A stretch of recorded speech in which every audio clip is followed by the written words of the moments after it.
Hello my dear student, मैं प्रदीप कुमार आपके अपने यूट्यूब चैनल लर्निंग प्रोसेस 4168 पर स्वागत करता हूं।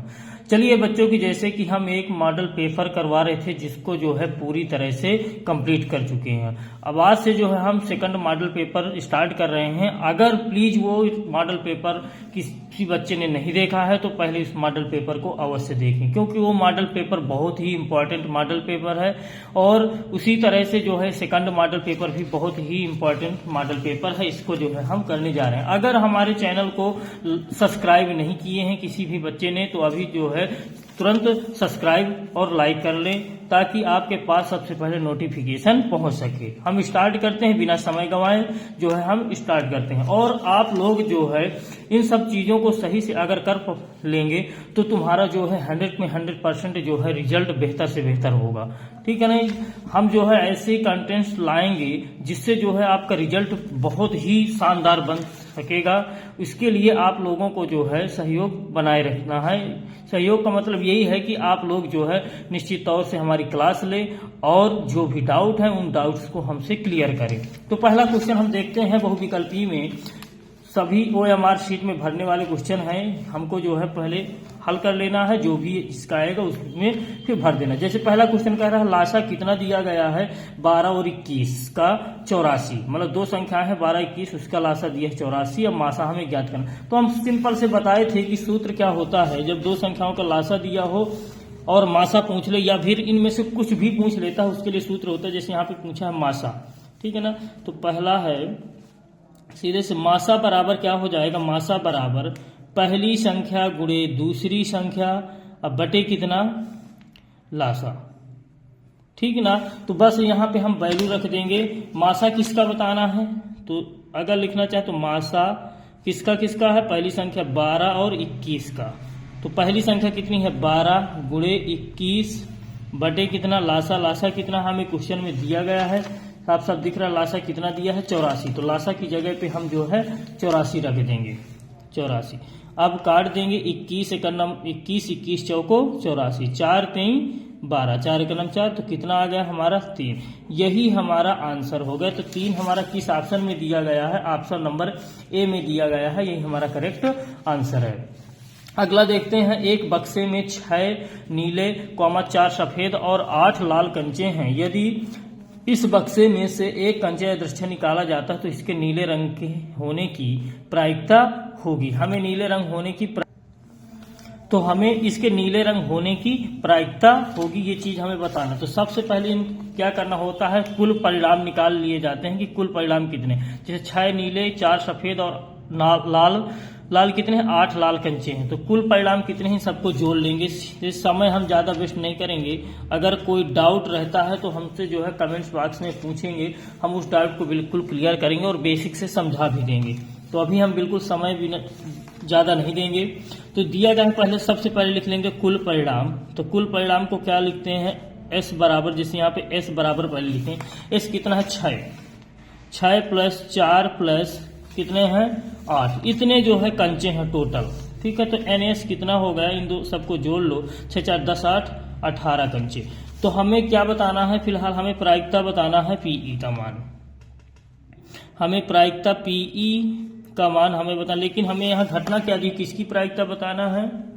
हमें घटना में दिया गया है इसके लाल नीले रंग के होने की प्रायिकता होगी, इसके नीले रंग होने की प्रायिकता बना। तो मतलब घटना पहले, सबसे पहले घटना NE टोटल घटनाएं कितनी होंगी, नीले कितने हैं यहाँ पे देखें, नीले हैं 6, तो NE कितना हुआ 6 हुआ। प्रायिकता का सूत्र होता PE बराबर NE अपान NS।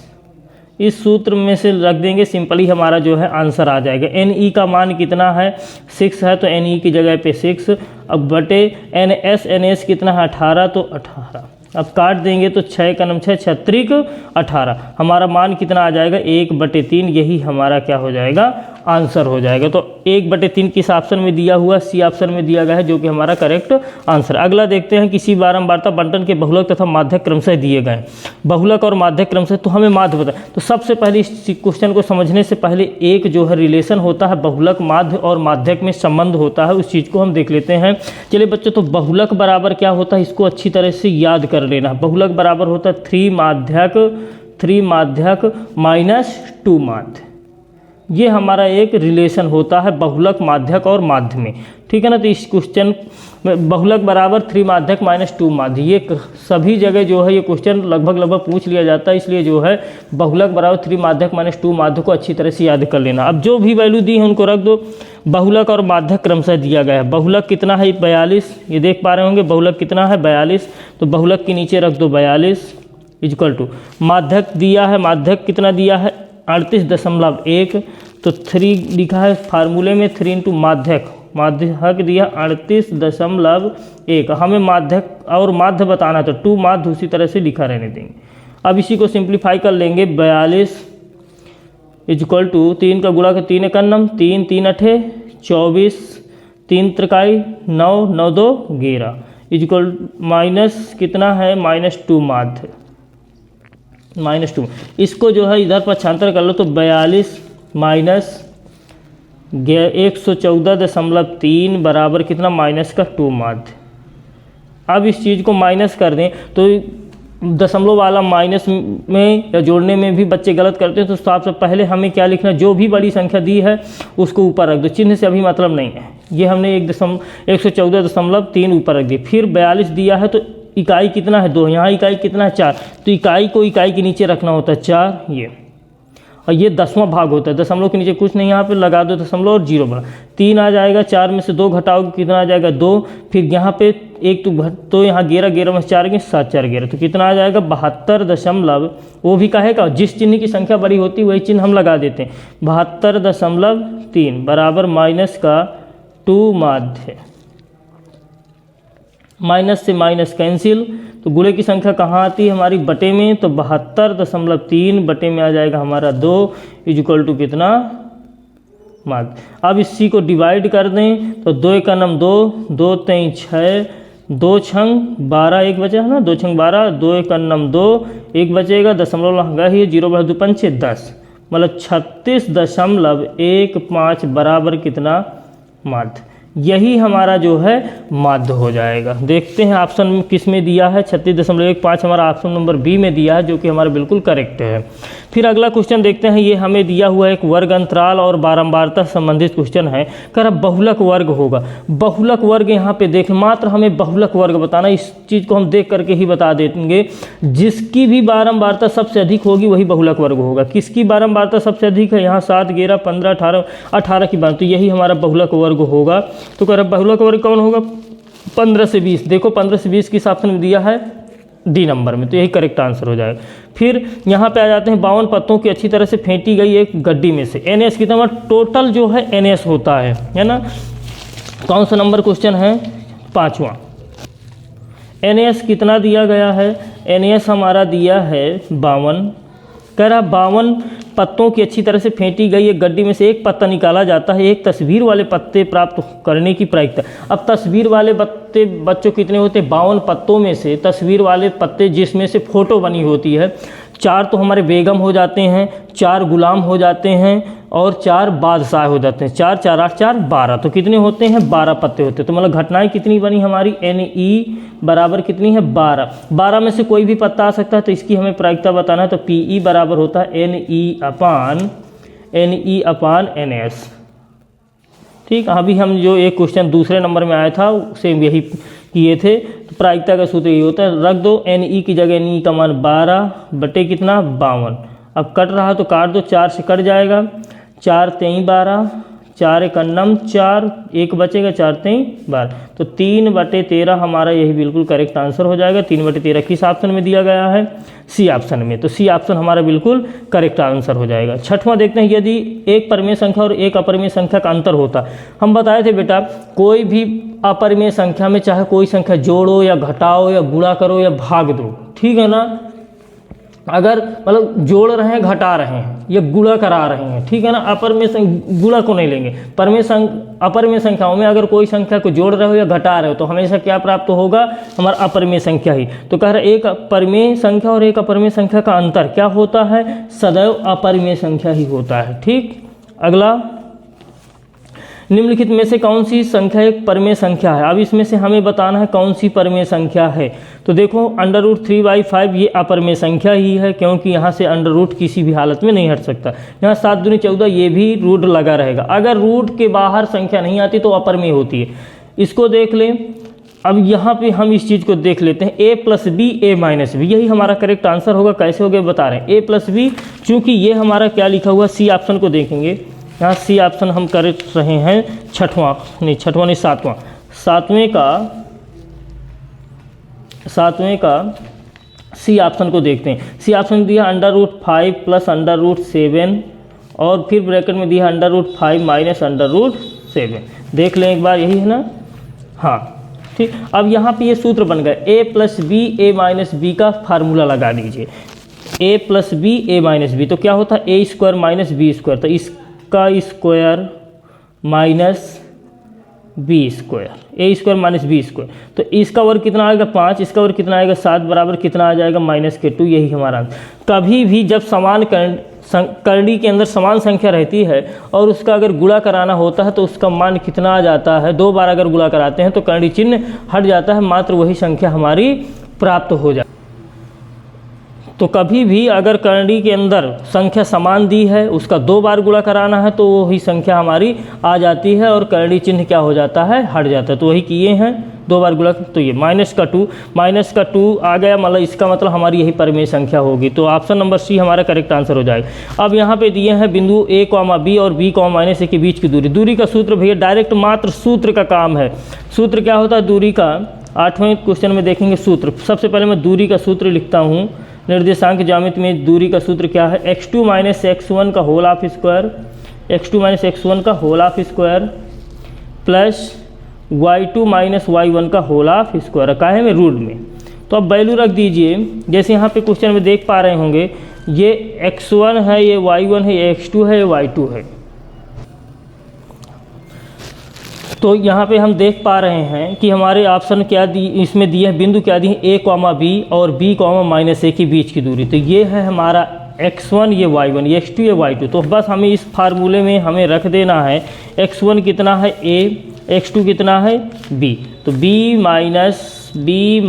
- का a का whole of square, plus y2 कितना है, y2 ये x1 y1, ये x2 y2, y2 - a और फिर वो भी हो जाएगा माइनस का b का होल ऑफ स्क्वायर। अब यहाँ पे जो है हम फार्मूला अप्लाई कर देंगे, a - b का होल ऑफ स्क्वायर, तो a² + b², यहाँ a है तो +2ab, तो 2ab, यहाँ भी a² + b², या माइनस प्लस हो जाएगा तो 2ab। तो ये जो है यहाँ से कैंसिल आउट हो जाएंगे। अब क्या बचेगा, 2 a², तो 2a² + 2b²। बस यही हमारा आंसर। देखते हैं किसी ऑप्शन में दिया है क्या, ये 2a² + 2b²। तो यही हमारा आंसर है। तो ऑप्शन नंबर कौन सा, डी नंबर करेक्ट हो जाए। 9वां क्वेश्चन देखते हैं। द्विघात बहुपद दिया है कि शून्यांकों का योगफल कितना होगा। अब हमें इसमें बताना है शून्यांकों का योगफल। तो योगफल का सूत्र क्या होता है, योगफल का -b/a, ये हमारा सूत्र होता है, बस यही रख देंगे। या फिर एक सूत्र और होता है, -x का गुणांक बटे x² का गुणांक। ठीक है, तो हम इस चीज़ को लिखेंगे, ज़्यादा इजी हो जाता है। 9वां क्वेश्चन ध्यान से देखते हैं। योगफल का सूत्र होता है किसका, शून्यकों का योगफल। सीधे शून्यकों का योगफल का सूत्र लगा दो, शून्यकों का योगफल,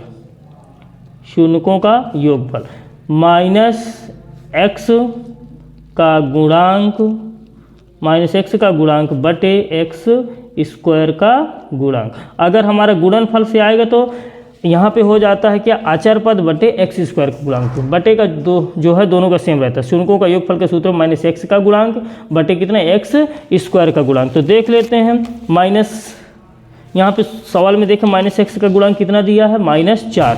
तो माइनस सूत्र का माइनस सवाल में दिया है 4।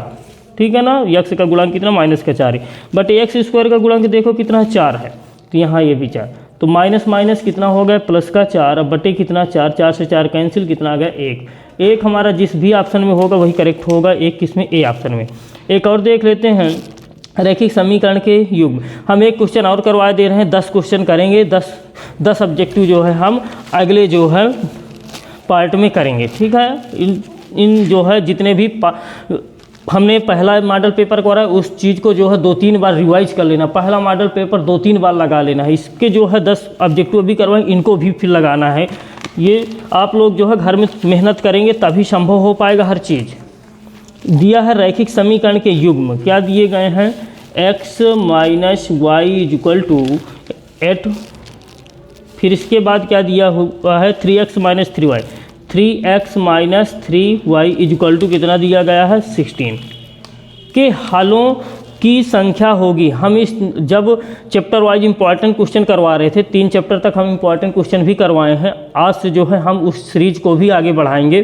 तो उनमें हम बताए थे कि ये जो है इनसे संबंधित अनंत है, कोई हल या केवल एक हल या 2 हल, इनसे संबंधित बहुत क्वेश्चन बताए थे कि बहुत ही इंपॉर्टेंट होते हैं, बहुत ही क्वेश्चन पूछे जाते हैं, मतलब हर साल जो है उन कंडीशनों से क्वेश्चन पूछे जाते हैं। तो उसी कंडीशन से है, कह रहा की संख्या होगी, मतलब हलों की संख्या क्या होगी। तो हम यहाँ पे अप्लाई करेंगे वही A1/B1 बराबर B1/B2, ये चीज़ हम देखेंगे। तो ये A1 B1 C1 ऑब्जेक्टिव के तौर पे हम थोड़ा डायरेक्ट बताएं। A1 कितना है 1 बटे कितना, A2 कितना है 3, फिर हम बताए थे कुछ भी अभी चिन्ह नहीं लगाना हो। B1 कितना है, B1 का मान -1, B2 कितना है माइनस का 3, फिर C1 का मान कितना है 8 और C2 कितना है 16। सबको हमने रख दिए उसी तरह से। अगर इस पक्ष में है तो पक्षांतर करने की कोई आवश्यकता नहीं होती, अगर दोनों है, अगर एक है तो फिर दोनों को कर लो, ठीक। अब माइनस से माइनस कैंसिल, तो ये चीज़ हमें दिख रही है बराबर, ये चीज़ बराबर नहीं दिख रही है क्योंकि 8 के 9 8 दूनी 16 है। तो यहाँ पे 1/3 बराबर 1/3 डज नॉट इक्वल 1 कितना 2 है। तो ये कौन सी कंडीशन है, A1/A2 equal B1/B2 does not equal C1/C2। तो हम बताए थे ये कौन सी कंडीशन होती है, आप लोगों को पता होगा कौन सी कंडीशन है, कोई भी हल नहीं की, कोई भी हल नहीं की कंडीशन में क्या होती हैं, रेखाएं क्या होती हैं, समांतर होती हैं, उसका कोई भी हल नहीं होता। तो यहाँ पे हमें बता देना है कोई हल नहीं। ये हमारा ऑप्शन नंबर कौन सा सही हो जाएगा, कोई हल नहीं, ये कोई हल नहीं, बी ऑप्शन हमारा बिल्कुल करेक्ट हो जाएगा। तो बस A1/A2 B1/B2 C1/C2 करके देख लें, जो भी हमारी कंडीशन लग जाती है वही हमारा इसका आंसर। तो इस जो ये कौन सी कंडीशन है, कोई भी हल नहीं की, कोई भी हल ना हो, ठीक है, इसकी कंडीशन है। तो यही चीज़ कंडीशन हमारी यही फॉलो कर रही है, तो यही हमारा आंसर हो जाएगा, कोई नहीं, ठीक है। आई होप ये चीज़ आपकी अच्छी तरह से समझ में आई होगी। तो हमारा अगर ये प्रयास आप लोगों को अच्छा लग रहा है तो प्लीज़ लाइक शेयर कमेंट्स ज़रूर करें। थैंक्स, आपका दिन शुभ हो, ठीक है। आप जो है लगातार अपने समय का सदुपयोग करें, ठीक।